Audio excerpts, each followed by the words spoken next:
యోబు స్నేహితుడు ఇలా చెప్తున్నాడు, నువ్వు నీ పాపాన్ని విడిచిపెట్టి, దేవుని స్తోత్రం, నీ గుడారములో దుర్మార్గత కూడా నువ్వు తీసివేసుకుంటే నువ్వు ఎలా ఉంటావంటే, నిశ్చయముగా నిర్దోషివై నీవు సంతోషించదవు, నిర్భయుడవై నీవు స్థిరపడి ఉందువు, నిశ్చయముగా నీ దుర్దశను నీవు మరిచెదవు, దాటిపోయిన పారు నీటిని జ్ఞాపకము చేసుకున్నట్లు నీవు దానిని జ్ఞాపకము చేసి కొనెదవు.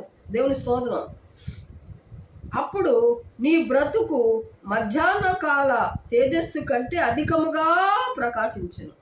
చూసారా, మీరు పాపాన్ని విడిచిపెట్టి దుర్మార్గత నీ గుడారములోంచి నీలోంచి తీసేసుకుంటే, దేవుని స్తోత్రం, నువ్వు ఆశీర్వదింపబడతావు.